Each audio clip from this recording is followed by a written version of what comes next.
Halo bro, sis. Alur cerita kali ini mengenai film Jade Dynasty, di mana mengisahkan sang jagoan yang baik hati dengan kepolosannya selalu disayang teman-temannya, di mana sang jagoan menjadi murid perguruan King Yun setelah kejadian yang menimpa keluarga dan seisi desanya. Dalam keseharian, jagoan tak bisa berkembang ilmunya dikarenakan manik yang dia pakai selalu mengacaukan pikirannya, sehingga tak bisa berkonsentrasi. Tapi dengan berjalannya waktu, jagoan menjadi sosok yang berbeda. Oke, sebelum masuk alur cerita, kita intro dulu.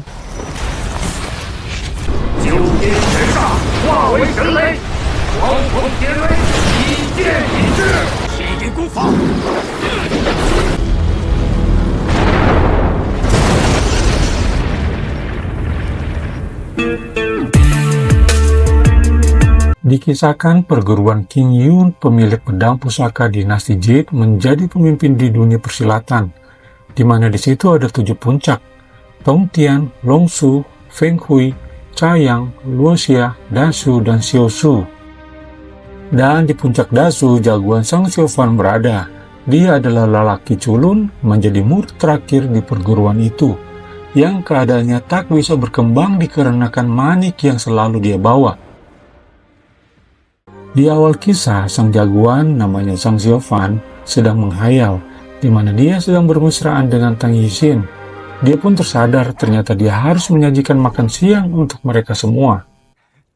Di meja makan, sang guru ayahnya Tang Yixin menanyakan kungfunya yang gitu-gitu aja. Tidak ada peningkatan.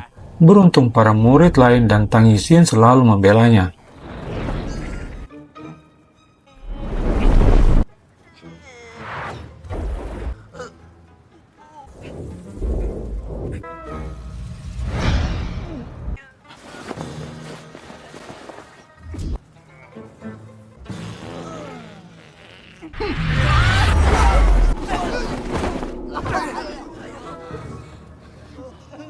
Hari-hari selalu jagoan lewati dengan Yixin bersamanya.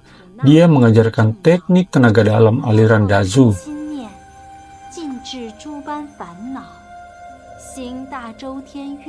Tapi selalu mental tak bisa dikuasai, di mana kalung manik yang selalu dia pakai menolaknya. Manik itu sangat berarti bagi jagoan, di mana dia selalu mengingat masa lalunya.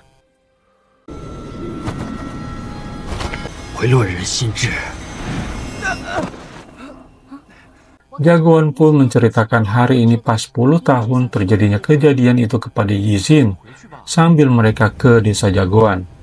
Di mana 10 tahun lalu, jagoan dan saudaranya Jing Yu melihat desanya penuh dengan kilatan petir. Terlihat biksu sedang berhadapan dengan manusia bertopeng. Mereka pingsan ketika terkena serpihan tenaga dalam manusia bertopeng. Ketika jagoan sadar, dia masih melihat mereka bertarung.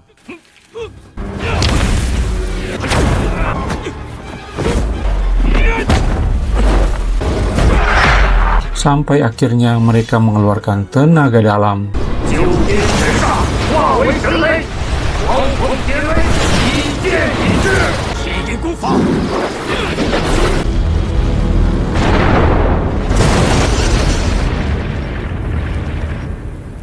Lanjut cerita, para pemimpin perguruan King Yun mengadakan pertemuan untuk mengadakan turnamen kungfu yang selalu diadakan 60 tahun sekali. Adegan pun beralih di mana para murid laki-laki dari 6 aliran sedang berjalan di semak-semak. Jagoan yang culun tidak tahu apa-apa, dia hanya mengikuti saja apa kata seniornya. Ternyata mereka pengen melihat gadis Lu Sueki dan murid-murid perempuan perguruan puncak Xiaosu yang sedang berlatih kungfu. Naas buat jagoan, dia ketahuan dan jadi sandra para murid Xiaosu, hingga akhirnya diberi hukuman berupa semut gatal di tubuhnya. Beruntung Tang Yixin mempunyai bubuk bambu hitam sehingga bisa menyembuhkan jagoan dari gatal-gatal.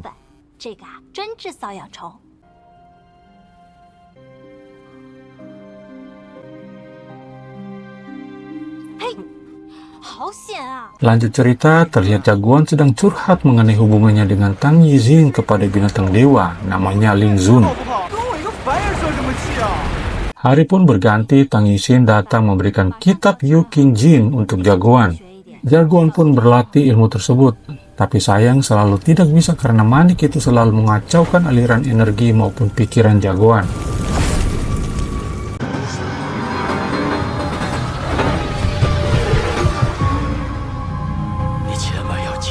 Jagoan pun teringat akan pesan si biksu 10 tahun lalu untuk membuangnya di jurang.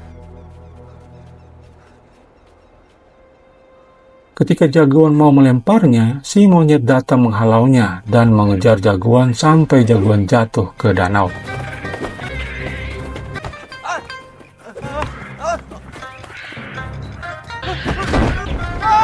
Ternyata di kedalaman tongkat pengejar sukma menariknya, tapi seketika mani penghisap darah menariknya juga ke permukaan danau.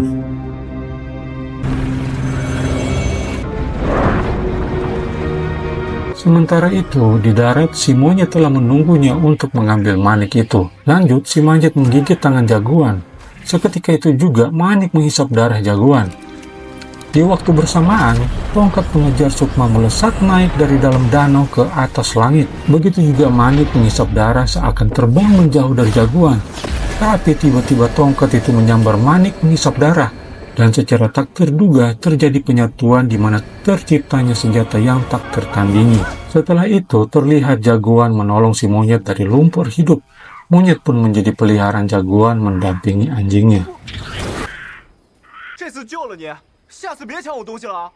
Tak berselang lama, Biao, anak dari Raja Kultus Iblis, datang untuk merebut tongkat itu. Tapi jagoan segera dibantu Yixin dan Lu sampai akhirnya Biao pun pergi. Lanjut cerita, di malam hari ketika jagoan sedang tidur, Biao datang pengen mencuri tongkat itu. Malah dia dipermainkan si tongkat sakti.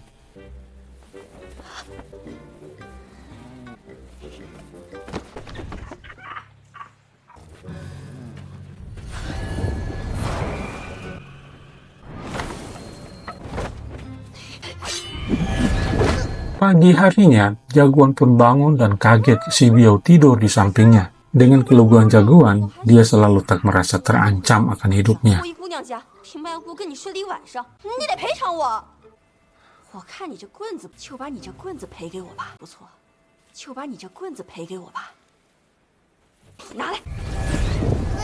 Si Biao pun pergi dengan kesalnya karena tak bisa mengambil tongkat itu. Adegan pun beralih di puncak Dasu, kedatangan tamu, yang ternyata saudaranya jagoan semasa kecil, Jingyu. Jingyu sempat berselisih paham dengan Yixin. Beruntung kakak seperguruan Jingyu datang dan melerai.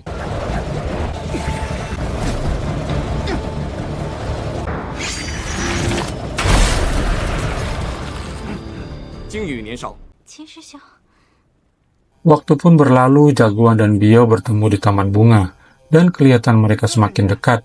Rencana Biao pun semakin pudar secara tak sadar dengan kepolosan jagoan. Lama-kelamaan terlihat mereka semakin akrab.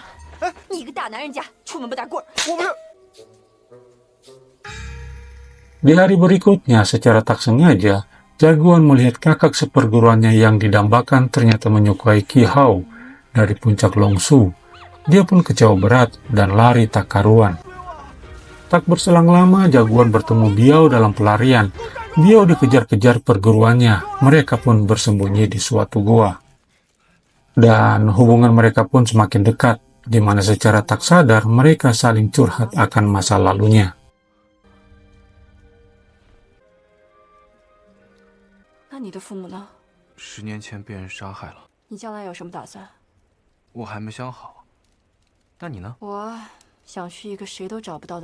Lanjut cerita, dengan bunyi gong, tanda turnamen kungfu dibuka.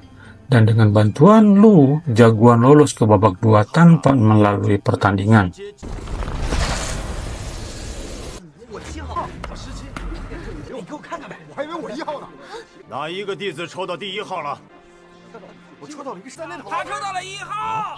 Di sisi lain, terlihat para murid dari sekte iblis telah memasuki area 7 puncak. Mereka pengen merebut tongkat jagoan. Dan telah tiba di babak kedua, dengan mudah jagoan mengalahkan pesaingnya, di mana hanya tongkat aja yang beraksi. Temannya yang menyaksikan pun heran. Di meja makan, jagoan pun menceritakan ke gurunya bagaimana dia bisa mengalahkan lawannya. Di babak ketiga, jagoan melawan Jingyu.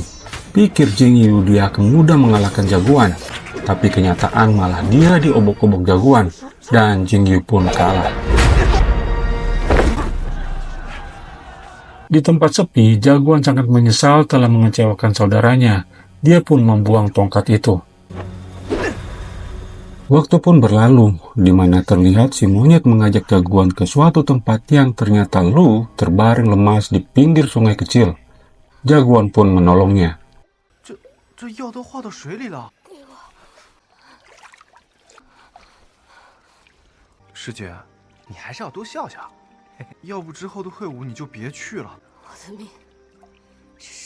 Lanjut, keesokan harinya, babak berikutnya pun dimulai, di mana jagoan berhadapan dengan Lu. Dan ketika Lu menghunuskan pedang mengancam nyawa jagoan, dengan sekejap tongkat sakti itu menghalau pedang Lu.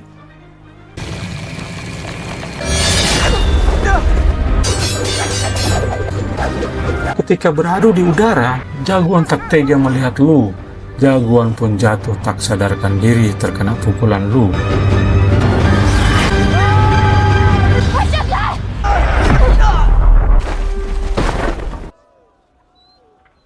Di sisi lain, Biao didatangi bibinya dan menyuruhnya membawa jagoan bertemu dengan Raja Kultus Iblis. Sementara itu, para murid yang berpatroli di daerah 7 puncak dihabisi murid Raja Kultus Iblis.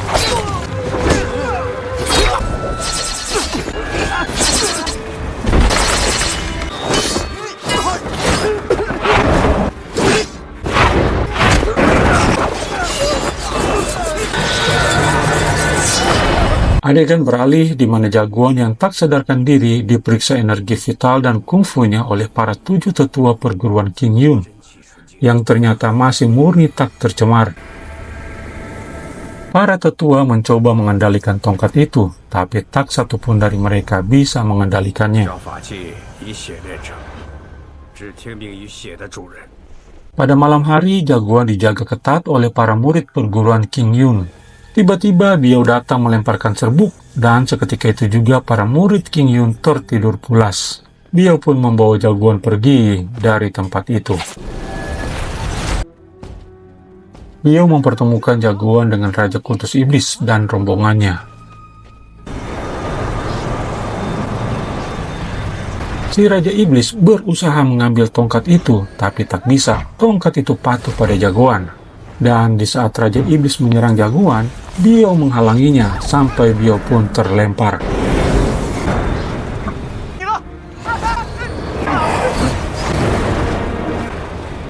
Ketika Raja Iblis kembali menyerang jagoan, tiba-tiba para perguruan King Yun datang, dan terjadilah adu ilmu antara perguruan King Yun dan sekte Kultus Iblis. Para murid perguruan King Yun membentuk barisan pedang terbang dan menyerang Raja Iblis. Tapi dengan gaya Superman terbang, si Raja Iblis menghancurkan mereka.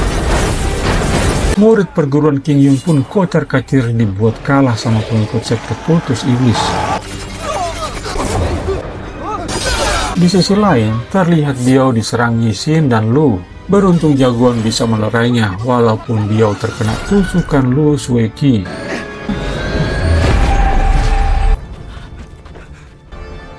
Sementara itu, Raja Kultus Iblis menyerang para tetua King Yun. Para tetua menangkal dengan ilmu kekuatan petir. Dan di saat itu juga, jagoan menyadarinya. Yang membuat desanya hancur lebur bersama dengan orang tua adalah ilmu kekuatan petir. Perguruan yang selama ini dia tinggal. Terlihat para tetua tak mampu mengalahkan Raja Kultus Iblis. Dan ketika mereka hampir kalah, jagoan tanpa pikir panjang langsung menghalau serangan Raja Iblis. Seketika itu juga para tetua dengan ilmunya membackup jagoan dari belakang. Dan secara tak terduga, ilmu dari kedua belah pihak beserta tongkat dan manik penghisap darah menjadi satu kesatuan di dalam tubuh jagoan. Dengan kekuatan yang super dahsyat, jagoan pun membalikan keadaan.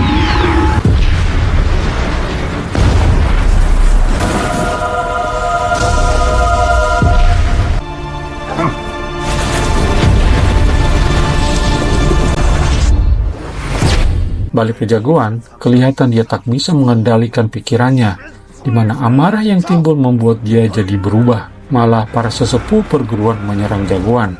Melihat gurunya menyerangnya, semakin tak terkendali pikiran jagoan. Mereka pun dibabat habis.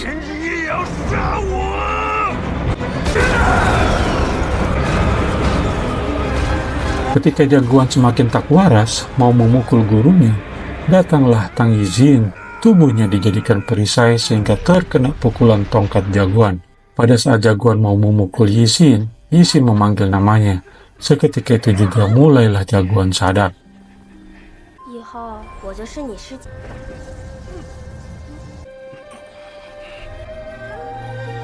Jagoan pun merasa bersalah karena dia semua menjadi begini. Dia pun rela dibunuh oleh perguruan Qin Yun. Saat itu juga, Lu melepaskan pedangnya menuju jagoan. Saat akan menusuk jagoan, kakak seperguruannya menjadi tameng. Guru Lu Sueki sekali lagi menyuruhnya membunuh jagoan. Dia pun melepaskan senjatanya mengarah ke jagoan. Seketika gurunya menahan pedang itu dan mendesaknya pergi. Sekali lagi guru Lu menyuruhnya, dan seketika itu dia dengan pedangnya menuju jagoan. Jagoan pun pasrah tak membela diri. Dan ketika terlihat seakan pedang masuk ke leher jagoan, jagoan pun menanyakan kenapa. Lu Sueki malah menyuruhnya pergi. Ternyata Lu tak tega membunuh jagoan. Ketika darah jagoan menetes ke tongkat, jagoan mendapat energi berlimpah seakan semua yang berada dekat situ merasakannya. Jagoan pun pergi dengan membawa Biao ke tempat yang tak bisa seorang pun menemukannya, sesuai janji jagoan kepadanya. Tamat. Itulah alur cerita film Jade Dynasty. Terima kasih telah nonton sampai akhir. Bye.